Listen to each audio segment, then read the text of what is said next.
how you treat your people and the world around you, it says everything about you.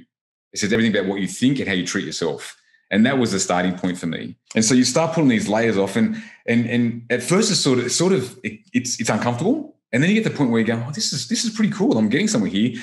And then it really gets uncomfortable because you get to a point where you go, man, I don't even know who I am right now. Like, what's left? Like, what is left, right? But that's sort of your ground zero. That's sort of, some people say your dark night of the soul. But that was my ground zero. That was me going, wow, like I need to be so different for so many different reasons. But those reasons are for me. And I know being the best version of myself for me is going to bring joy to those around me. So Ian, I want to introduce people to you because you're just a great guy. When I say most, I mean more or less every single morning I stand out on my deck and I do my best to be up before the sunrise. Yeah. Some mornings I can. Mornings like this morning I didn't because I was up until 1:30 a.m. Sure. But when I do that, I ask for guidance. I ask the higher powers that be to bring the people I need into my life and the opportunities I need to fully live my mission. And I really believe that the people who come into my world are here for a reason. And we had the privilege of meeting we were both on a learning journey together, and we met, and I think our energies kind of matched. And I was like, we just got to jump on and have a conversation because I feel truly uplifted every time I speak to you, man. I leave the conversations feeling empowered and looking for my next level because I'm like, this guy's living on a great level, and that really resonates with me. That's where I want to be, when I'm your age as well. Yeah. And I'm not saying you're that much older, but I get it. Yeah. I feel very inspired by you because I see a lot of people who they're having the midlife crises, as they call them, or the identity crises. And they're sort of, things are falling apart a little bit later in their life. And I know you've had challenges, like we've spoken about a few of them. I know there's way more than we've spoken about. Yeah. But you're on a journey of putting things together. And I speak to you and it's like you're just beginning. Yeah. And I really get that sense about you. It's like this guy's got a spark. There's something going on with this guy. There's something in your eye, a sparkle in your eye that tells me that you're just getting started, man. And that excites me. I'm drawn to that. So thank you so much for being here, man. Taking a Saturday morning to be on the Thoughts and Purpose podcast, man. I appreciate you. Honestly, Nash, let me first of all appreciate your comments. Mate, lovely words, and I really do appreciate it. I appreciate your time here. There's nowhere else I want to be right now, so this is fantastic. I absolutely, share your sentiments, mate. Talking with you every time we speak, I'm on a high. Very like-minded, guys, and I love your energy. We are sort of cut from the same cloth. But yeah, it's been a journey, man. But it does. In fact, if I'm honest, every day feels like the start, and I love that. I've heard a lot of your past guests, and what I love is while I've got my story, it's just one of so many, and there's so many more hard luck stories than mine. A challenge is just that. It's just a so what story. It's what you do after that. You can't let it define you. And that's something that took me a long time. I mean, I'm 44 now, and it's taken me the best part of sort of 40 years to get my head around that whole concept of, you're always in the fight, and tomorrow's another day. Who do you want to be? And it's been a hard journey. I mean, any journey worth taking is always going to be hard, but you do find solace when you come to a point where it's just the next step. We can all get anxious about how this is all going to turn out, and we've got wishes and goals, but I do believe that life just does turn out as long as you've got the intention to get the best out of today and just keep focused on what the end game is. But I'm a big believer, and this is a whole other topic, I'm a big believer in loving the process. Process is everything. And I think that's something I've always had as a kid, especially my sporting background. I loved training. I loved working on technique. I loved getting to the point where I wanted to get to. And I just knew if I kept chipping away at the process, that end game is going to come to fruition at some point, And if you do enjoy the process and you get so much joy out of that learning, that's just icing the cake to reach that point where you're headed. So look, I appreciate it. I love being here. This is going to be a really fun conversation. So yeah, that's thanks, great. I love what you've been sharing so far. You've got a way of simplifying big ideas. Like you that word simplicity, I see it playing out in even the way you speak. Even what you spoke about then, like that's incredibly deep. Just the essence of, or the way we get to enjoy the process. That is, sure. If you're not doing that, what are you doing? Yeah. And the process is where it is at, right? I mean, it is. When you reach something, whatever it is, material, financial, whatever it is, it's a fleeting moment. And as humans, we're like, okay, cool, what's next? So it's all about the process, and you have to find the excitement in that. And I think where we fall short is if the process is attributed to something that we're not passionate about, well, hey, now we've got some hard work. And it's not hard work as in, grit, which is defined as sort of passion plus perseverance. It's hard work as in, I just don't want to do this, man. And I've been there. A lot of people have been there. Maybe some of your listeners are there right now. It's a tough gig, So, and there is a better way. Yeah. Wow. Love that. Ian, this is a bit of a deeper question. But this is going to just allow us to get to know you a bit better. Sure.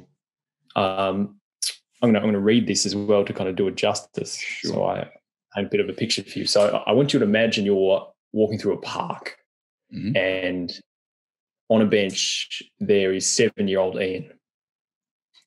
So he's looking at the world around him, wondering and dreaming about the future and what it might hold. He looks up and he sees you as the man you are today, freaking buff, powerful. If you could have a conversation with 7-year-old Ian, what would inspire him most about the man you are today? That's a big question.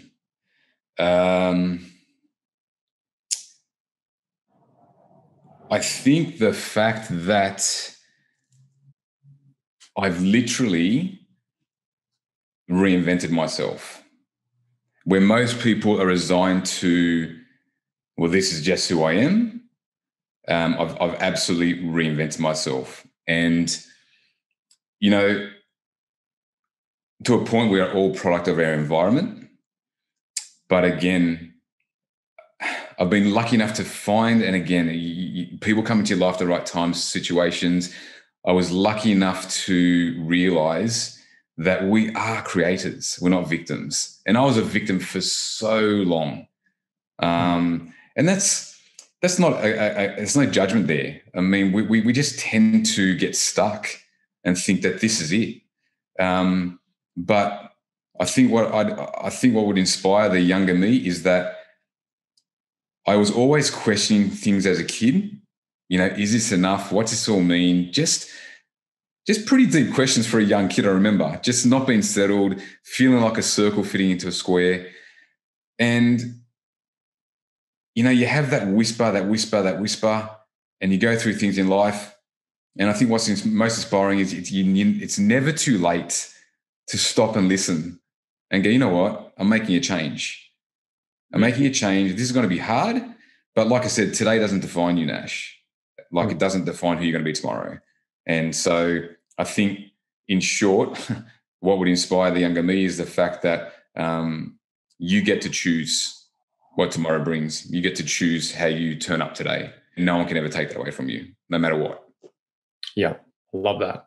And if there was a contrast, so again, if the younger version of you saw the man you are today and the man you were 10 years ago, what would he see? What was the difference? What was the gap? Geez. What has the reinvention been? Listen, I look at myself where I was sort of 10 years and maybe even even 5 years ago, but definitely 10 years, just very angry, resentful of things that happened in the past. Honestly, just a guy that was just pushing, achieving, but just not happy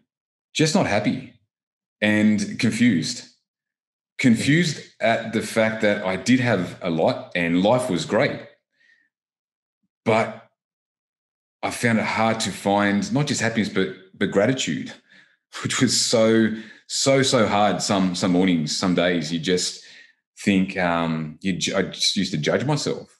Like, how can you, like, it doesn't get much better than this, but I was looking at it from a very, very different and poor lens, if I'm honest. So perspective is everything.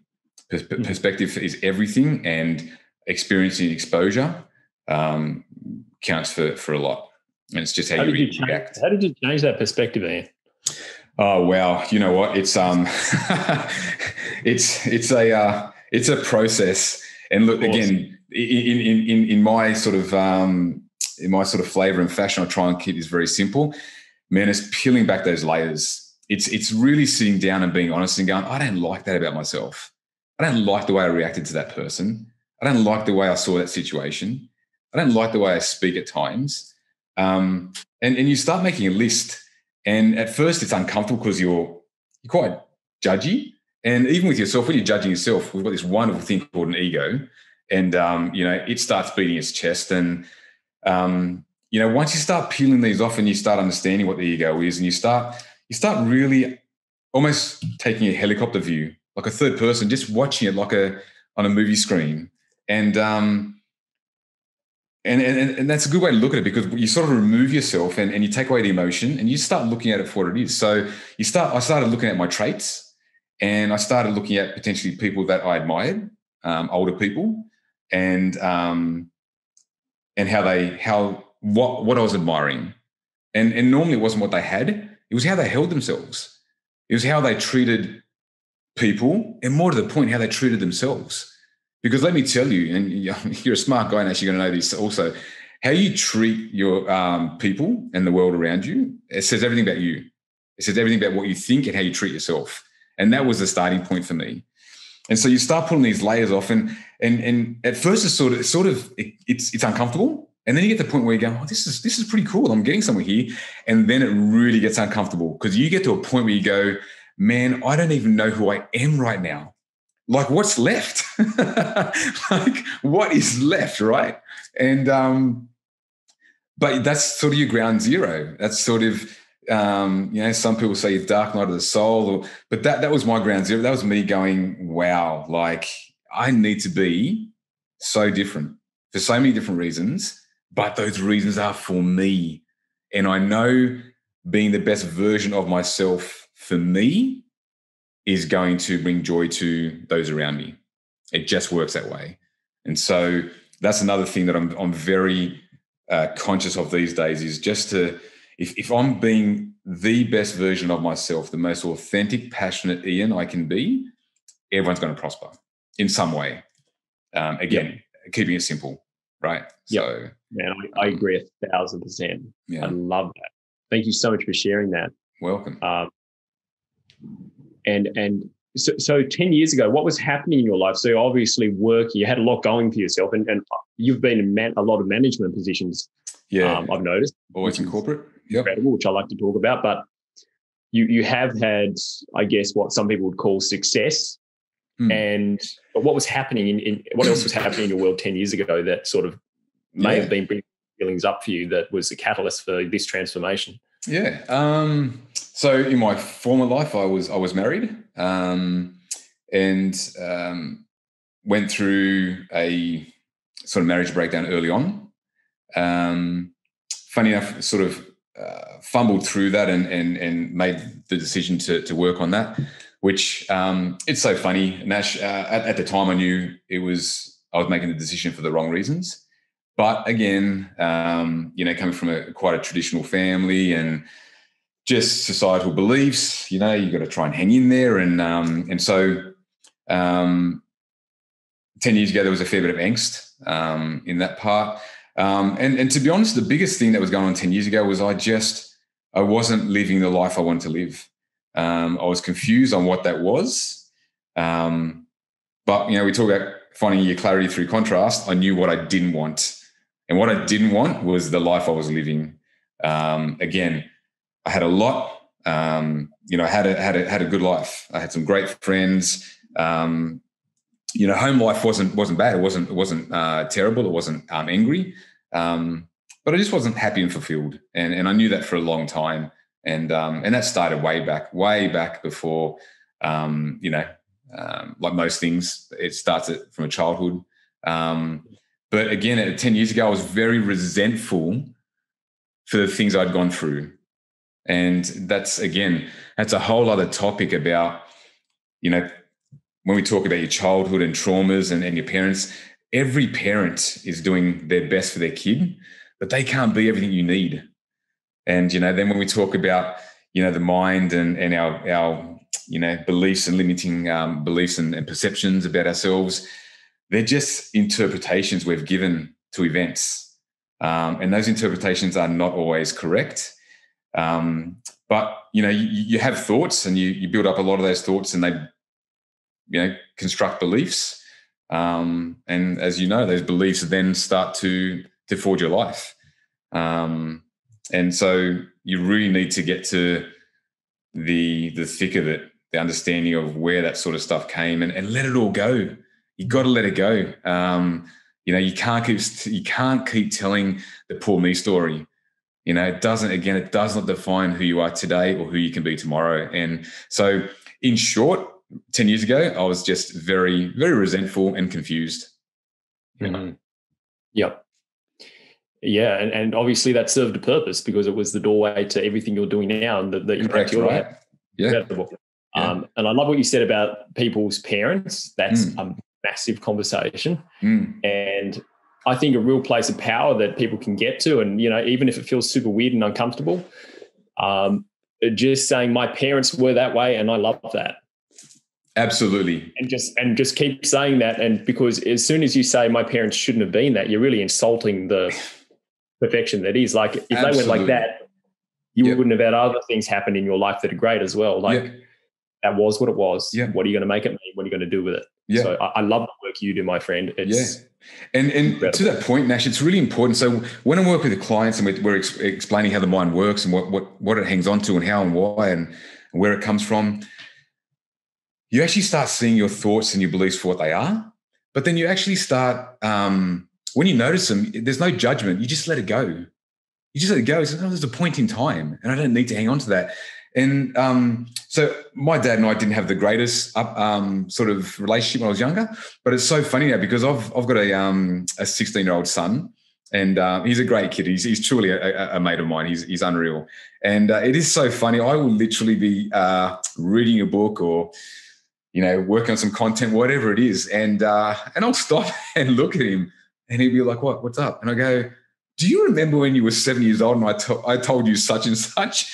He was like, yeah. I said, I was so full of crap. That's not right. But because the whole thing is, again, just like my father was doing the best he was doing for me, I've always tried to do the best I could for my son, but it's never always going to be good enough, So, and it's the same in a relationship. Like you can't be everything for your partner, your wife, your spouse, and she can't be everything for you. And again, it's that expectation is another big thing, letting go of expectation.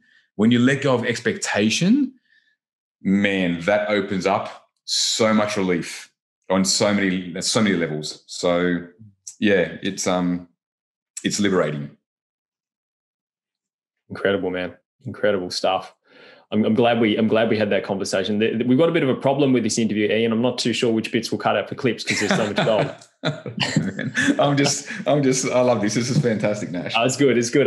We're touching on some real deep ideas here, and this is very valuable for people. So thank you so much. Thank you. What's a conversation that you don't get to have as much, or as much as you'd like that you'd love to have more often? Is there a particular conversation? Again, highly spiritual. And I think it's... what does that mean for you, Ian? highly spiritual? It means that I have a holistic approach now to life and how I fit into life, and absolutely believe that life is unfolding for me and with me. It means that I believe in an absolute higher power, but I believe in a higher power that is just non-judging. And the biggest part of my spirituality is I just know how amazing we are.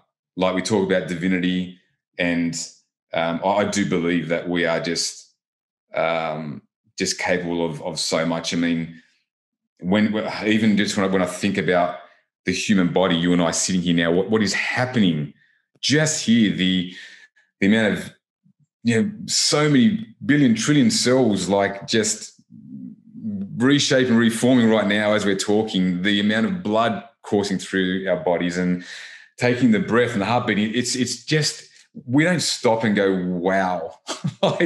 Just stop and go, wow, we are amazing. And then, when you start talking about energy and frequency that we absolutely know is true right now, that is what spirituality means to me. It's just, there is something so much bigger than all of us. However, at the same time, there is nothing bigger than us, if that makes sense. Yeah, I love that. Right? Yes. So That's this is a conversation that I love talking to my fiance. This is something I love sharing with her. Like we're both, highly spiritual, and it's fantastic. And got some good friends, but it's not a conversation you share with everyone. And it's a conversation. Again, we started the talk at the start of this talk. I believe people will come to you when they need you, and always happy to have this conversation. But it's a hard pill to swallow if you're not ready, So, that's the conversation. I'm really, because it brings everything to full circle, and it just makes you stop and again just simplify everything. How are you feeling day to day? Like, what brings you joy and happiness? Forget what everyone's telling you. Forget what you're hearing in the news and all the rest of it. Like, just you sit down, and that's what meditation is, right? So that's the conversation I love to have. I really do, Nash. Yeah. That's good. It's a great conversation, man. A great conversation. Yeah. Do you think some people, to your point of simplicity, do you think some people, because, you've worked with people for so many years, personal trainer, as a manager, everything you've done. Yep. Would you agree in saying that a lot of people are addicted to complexity? Absolutely. And I was one of them. Absolutely. Yeah. It's like anything. If you are repeating a pattern or a behavior over and over again, it's familiar and you search for it. Mate, I can't tell you how addicted I was to chaos in my life, whether it was in the corporate world, in relationships with family and friends. But here's the thing, Nash. Again, it's one of these phrases that I use often with people and clients when I'm talking about this. Like, especially when it comes to the mind, like the complexity of the mind comes from its simplicity. Like, it's actually so simple, it becomes complex. What do you mean by that? What do you mean by that? Well, essentially, it's sort of input output. You know what I mean? Like it's that simple. You're taking stuff in and then you're producing an outcome. It's in between all that how we interpret things, our belief systems, our repeated behaviors and patterns, and you can have such a simple piece of information coming in. Man, somewhere in the middle, you can make that output so complex and so devastating to your life and those around you. So, we again, just talking about minding your own business. If you just worried about how you felt, what was right for you at this moment in time without hurting people, it doesn't get more simple than that. And nothing bad can come of that. But we start the judgment, we start the ego, we start the opinions, and here we go. Something so simple just became very complicated, right? Yes. Yeah. I love that, man. I love that. As you were speaking, I had this, I don't know if this metaphor is going to make sense to anyone, but I'm going to share it anyway. The input output. I just had a visual of people putting white sheets and white laundry in the washing machine. It's a pretty basic process, but then all of a sudden someone throws a pink sock in there. Yes. And it's like, it just taints everything. And, it doesn't have to be, we don't have to add this complexity. We just have to allow it to flow. I love that. And keep order and structure to some degree. That's a great way of stand putting on it. guard. Yeah. Great. I totally agree. I totally agree. And I'll put my hand up and say I was definitely addicted to complexity as well. But here's the thing. We spoke about the work before. Everyone said the work and self-awareness. Again, love coining these statements, but people think they're self-aware, but they're not. And it takes a lot of work. It takes a conscious effort, not daily, like moment to moment. Yeah. And an intention every morning. Who do you want to be today? How do I want to act? And again, it's not just you can start from on a daily point of view, but you do have these moments and segments in your day, different interactions at different times with professional, personal, family and friends. You've got to be conscious of how you're turning up in those moments, and it's okay when you get it wrong. But again, the self-awareness is picking yourself up. Going, okay, I got it. I got that. Next time that happens, I know what I'm going to do. And again, the self-awareness is the feeling. I don't know how many times I'm having a conversation and I get this feeling that is not great, pit of your stomach. And, Nash said something that really upset me there, and, I'm not right with it, and I want to say something, or we start getting a bit of conversation. And I notice that feeling, and that's got nothing to do with you and everything to do with me. Everything to do with me. And that's a whole other conversation. But if you notice your feelings, I believe you can only live by two emotions. Yeah. And this is a lot of the Dr. Joe work that I love. I think the guy is just brilliant. But, it's either love or fear. And what side of the fence you're standing on in any moment, and from love, you get your joy, your gratitude, your peace, happiness. And when you're living the emotion of fear, it sits that anger and hatred and ego and all that heavy stuff.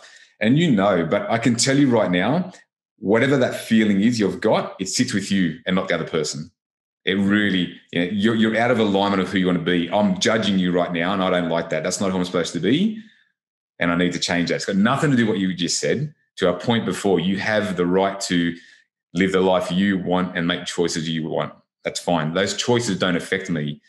As soon as I start judging you or having an opinion or moving away from who I know I'm supposed to be, which is just a happy, loving person, that's the problem. So again, when you make that correlation, you learn to turn away really quickly on situations that you just shouldn't be investing energy in.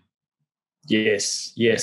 Such a great conversation. And probably just expanding on that a little bit, I would even say that, as I'm sure you would agree, we draw people into our life to actually show us these parts of ourselves. Totally. And that's the path of growth. Like that's necessary. Everything in nature is designed to grow. And so we draw people in. The more we can be doing our own work, the less we tend to draw them in. We tend to draw people like yourself who uplift and inspire and don't, you are here for me.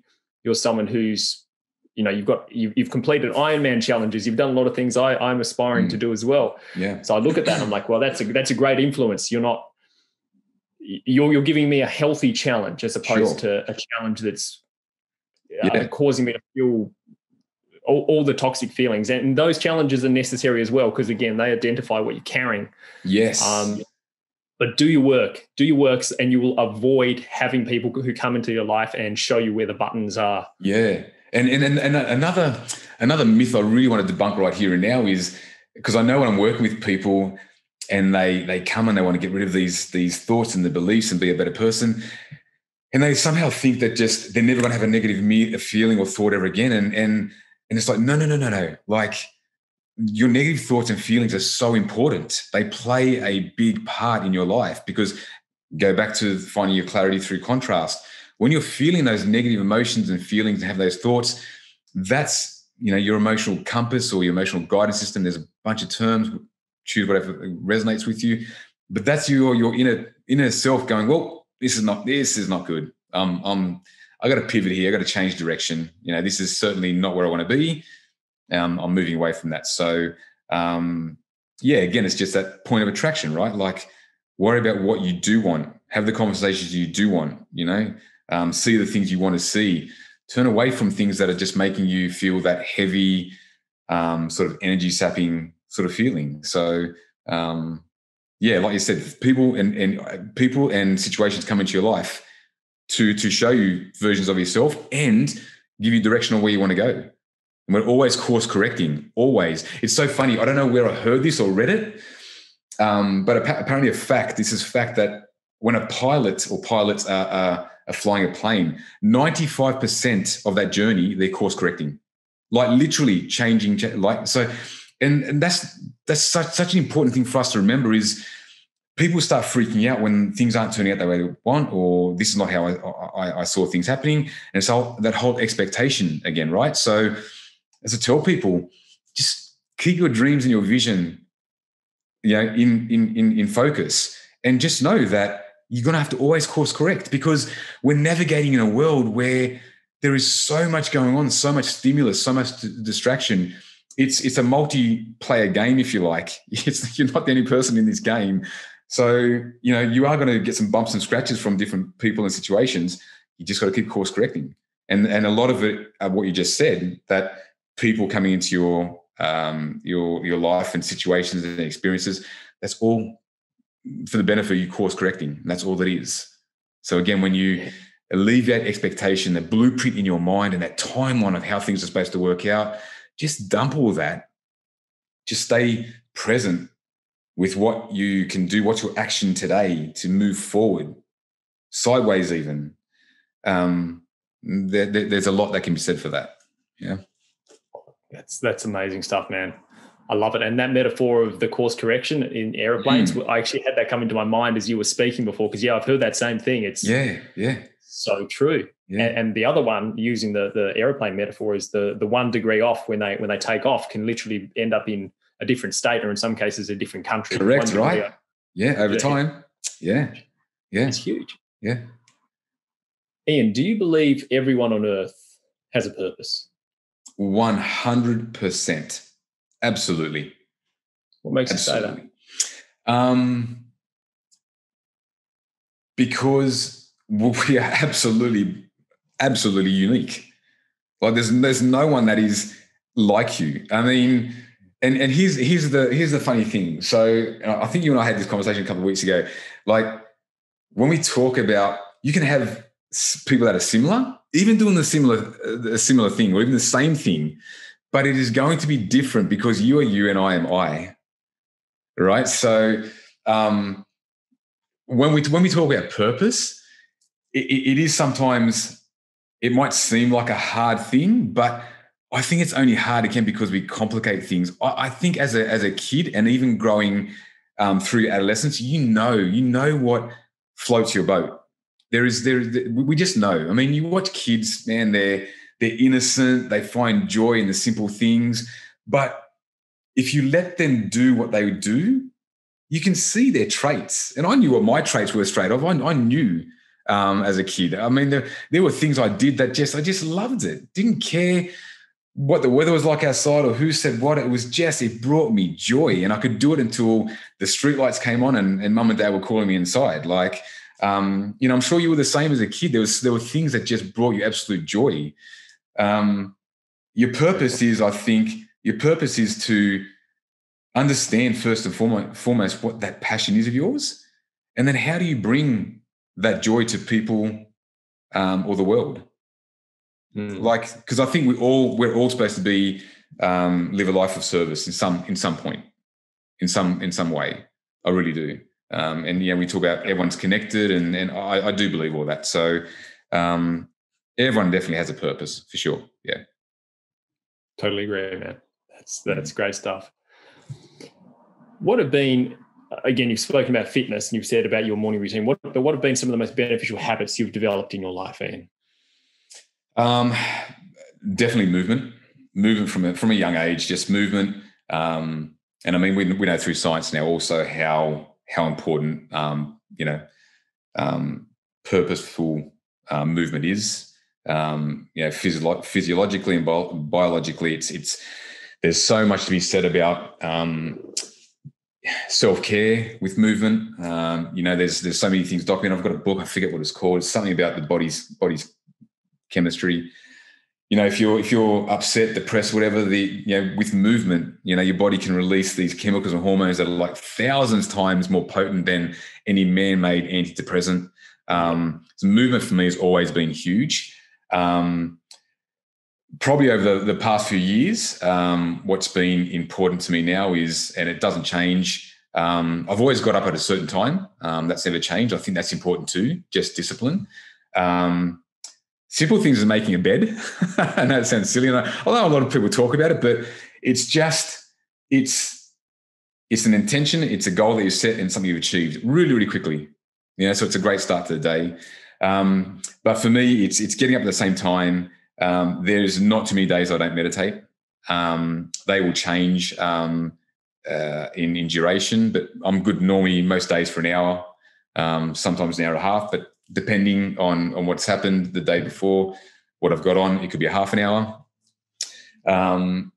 Straight from meditation to definitely training. Training is important for me to just get that movement in, and it's something I love. And then one thing I love doing these days too, and I did it a lot as an athlete too, so I always sort of found a weird joy in it. I love a cold shower. So, the last few minutes of my shower is always cold, and I do not miss a day. And again, it's just, people say do things that are hard, builds character, whatever. For me, it just shows a commitment. It's an easy thing. I said I'm going to do it, and I've done it. And you do build a bit of a steely resolve doing those sort of things that are not always comfortable. But you've said you're going to do it, and there's no choice. It's just get it done. So that's my routine. Those things are important to me. But one thing that's never changed for as long as I remember is just training, always moving. It's such just a crucial habit to have. Like huge. But we've got to take care of the body, the temple huge. first, Huge. And then, like you said, even the smallest amount of movement can be more potent than a lot of these man-made chemicals. Yeah. Or chemicals, medications. I know what you're saying. Yeah. That they've got out there. I love that. I love the cold shower thing as well. Like I've not missed a cold shower in almost 5 years. And fantastic. I totally agree. Like it's having these achievable wins, like setting yourself up to win by putting things in your day that regardless of what can happen, you have things you can do and succeed at. I think that's just work, like getting in your own corner, essentially. Absolutely. Like meditate, all these things, man, like they are so game changing. I love it. Yeah. And the other thing a cold shower does do, and it is a point I always talk to people about, it shows how adaptable we are. Like I don't lose my breath. It could be the middle of winter, freezing. I don't get that loss of breath any longer. It's just and it's funny. I often think about that, like how far you can come in such a short time. We are adaptable beings. Like we literally evolve so quickly, not over millions of years. We have this ability to just transform and adapt. It's phenomenal. But you've just got to, with anything new, you've just got to have this patience and persistence. But yeah, that's so empowering. Like we can change. We can change. Yes. Key point there. Key point. And that conversation alone was really one that shifted my life when I heard a speaker say that. I did a post about it yesterday, 7 years ago. And that conversation where I heard someone say, we can change. Who you've been up until this point doesn't determine who you're going to be in the future. Absolutely. And I think I was 23, 22 when I heard that. Yeah. And it gave me permission. Like it was amazing. I was like, how have I not known it's such a simple thing? Yes. How did I not know that I can be someone different? Yeah. And I began to research and it opened up this world of like, you can become a runner if you want. You just got to be consistent. And I did. I went from not being able to run very well. Yeah. I skipped for 3 minutes. Yeah. I burned out. A couple of weeks later, I ran the hardest half marathon in the world because I was built up with my skipping. And I was just like, I'm just going to try this. And I got to do one thing, the next thing, the next thing, the next thing. Yes. That leads us on. I want to talk to you about your Ironman experience. Yeah. Because, that's really like a combination of everything we're speaking about here. Yeah, it is. So how long ago was it that you did that? Finished about, I'm going to say 5, maybe 6 years ago now. Yeah. Okay. Really after the, that was at the point where marriage was sort of over, and it was my turning point. Yeah. It was my turning point. So what was that experience like training for that? Because like I said, I've got this thing of Ironman. Yeah. What's it about? Like, talk to me. It's so funny because, I loved it because, one of my gifts and something I'm very good at is my mental strength. Like, again, I love process. So I could go out there for a 2-hour run or a 4, 5, 6 hour bike ride. I could do it on my own. A lot of my training, and then when we would have a team that came together, and any one day there could be 30 of us. And when I had the privilege of training with mates, and we'd be talking, and the paying out would start, and we'd have a lot of fun. It was like a holiday. I can do this by myself, being with people and mates and having fun and enjoying the experience here. It was amazing. But the training was hard, man. Like you find so much out about yourself in training, let alone a race. The training, it's long, it's lonely, and point blank, if you don't want to do it, you're not going to do it. Like it's not like going for, I'm going to go for a half an hour jog. I don't really want to do it, but like you don't want to go for that, 120, 150K bike ride on a Saturday morning, all uphill in the freezing cold. You're not going to get on that bike. So if you don't want to get up at 4:30 in the middle of a winter's morning, 4 days a week and go swim squad training, you're not going to get up. So it teaches you a lot about, again, setting goals and finding the why. The why, we talk about it so much. Simon Sinek, I think, coined it, and he says it so perfectly. If you've got your why, that will get you through in life, full stop. But the training is hard. And in any one session, you can go through so many emotions. It's because, again, you can have an expectation of how this run's going to go, how this ride's going to go, and when it all goes to the crapper, you've got to be there and stick with it. And it teaches you just to adapt and conquer. And it's an amazing thing. Ironman's funny because it's not all the time that you enjoy it in the moment. There are so many times, especially in a race over 9, 10, 11 hours, we're just going, what am I doing? Why? And then there's moments in the race, an hour or two later, you're punching the air going, this is unreal.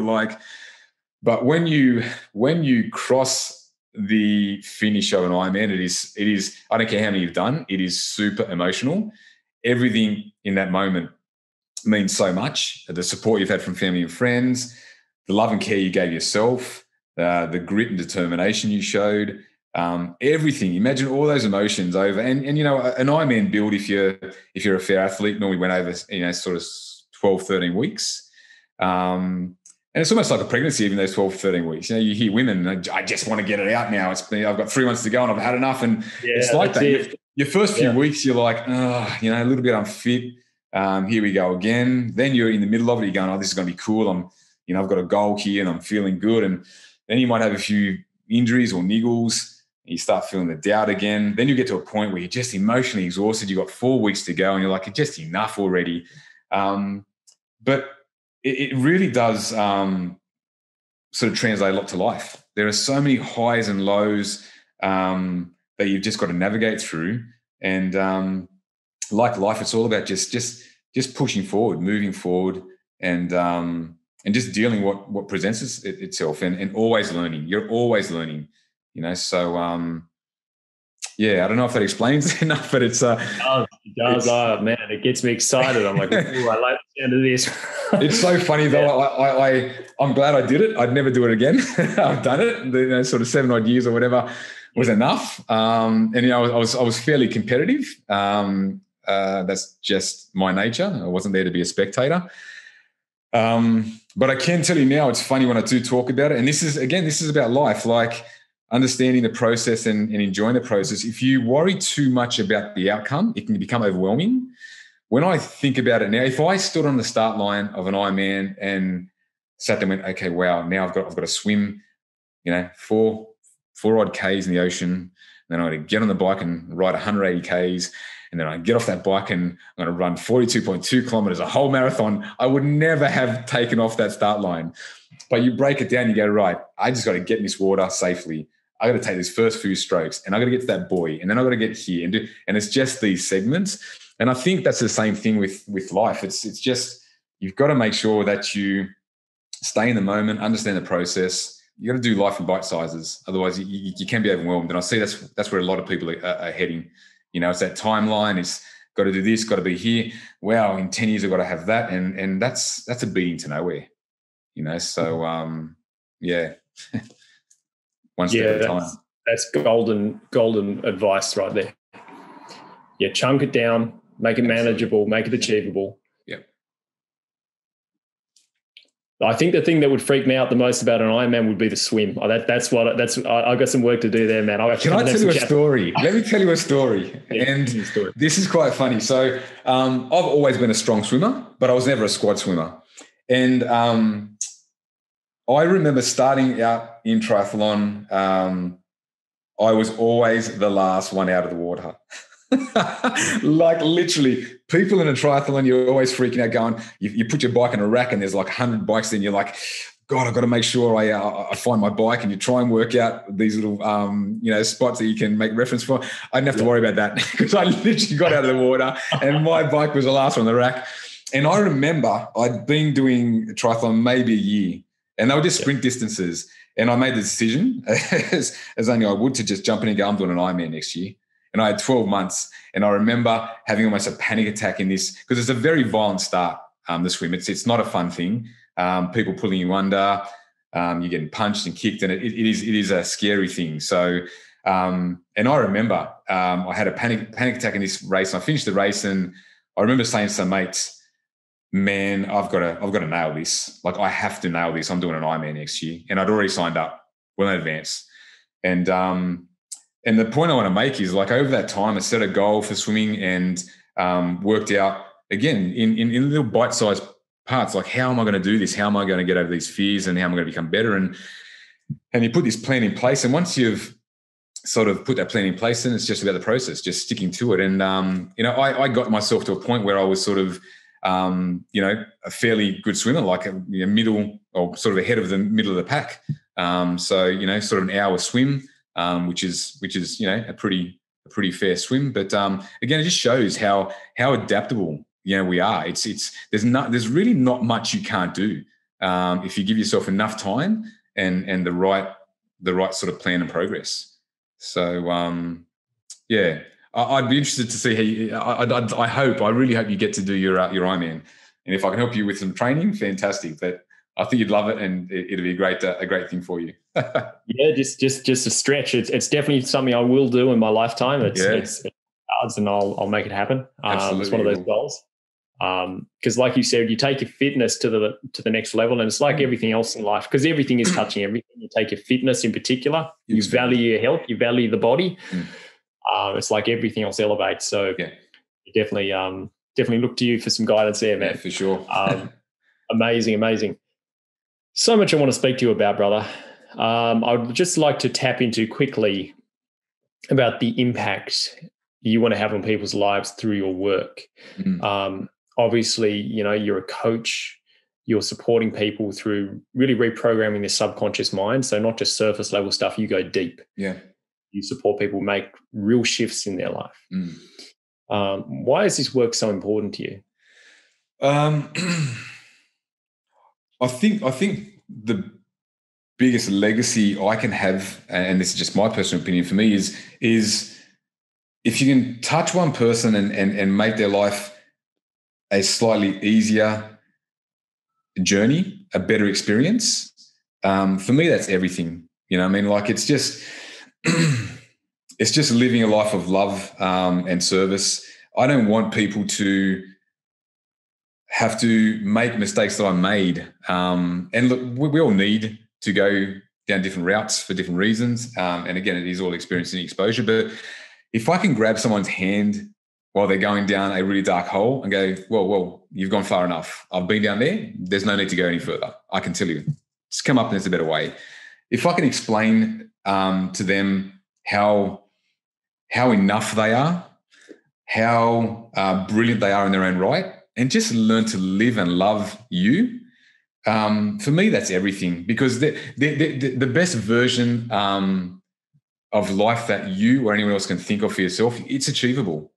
It really is achievable. And I think we've just forgotten how to dream big, how to back ourselves, how to be our biggest cheerleader. And it doesn't matter how many people think you're amazing. If you don't think you're amazing, it means nothing. We've all been there. I say all the time, if I thought of myself the way people used to talk about me, I would have felt $1 million. But when I wasn't with people and I wasn't motivating and inspiring them, I definitely wasn't motivating and inspiring me, I can tell you, and so this work means a lot to me because there is a better way, and it's just about loving yourself more. And again, we are truly all connected. So just doing one good thing for one person in a day, and actually it starts from you doing one good thing for you. If you can inspire and motivate yourself and love yourself, that has to rub off on someone.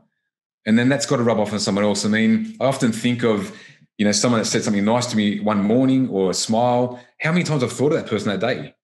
And then how many times I've given that same smile to someone else in that day because I just felt it's almost like paying it forward unconsciously. So this work's important because I think there's a lot of people that are hurting and just not for the right reasons, just because we're trying to be something we're not meant to be. And we're just not being who we know we want to be, whether it's because we don't believe we can be that, the life we want is not accessible, whatever it is. I just want to reach out to people and let them know you're not alone. We're all the same. It doesn't matter that the most well put together person has the same issues. We are all the same. And if we just understood that and started loving each other a little more collectively, man, what would that world look like? So, yeah. It's possible. Absolutely is. And it's happening. It's happening. Yeah. And I love to know that there's someone like yourself who's so driven to support people, out there showing up, holding space, guiding people. That gives me so much hope. So thank you, man. No, thank you. I appreciate it. There is a definite, collective group in this work, and we're all singing from the same hymn book, man. And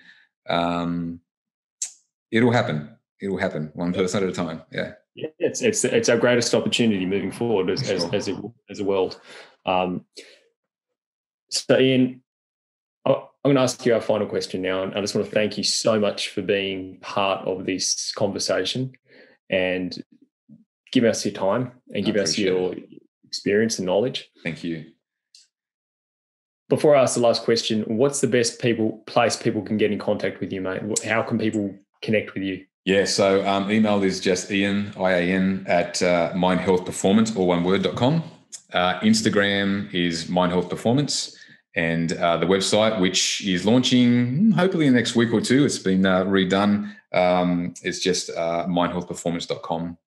So, Perfect. happy to. On Facebook as well? Facebook? Not so much on Facebook. It will happen. But at the moment, just Insta and website. But the Facebook will happen, yeah. Perfect. Amazing. We'll have all the links below wherever people are watching this as well. And I'm sure my incredible video guy will have it coming along the screen right now as Absolutely. I speak. Excellent. So Ian, I want you to imagine that Mark Zuckerberg, all these big wigs in the world gave you access to the biggest social media platforms in the world right now. And for 2 minutes, you had the floor. You had the floor. You were able to share a message that would reach every single person who has access to these platforms. It would show up on this screen. They'd say Ian is live. And you had a message to share with the world. What would you share? What would I share?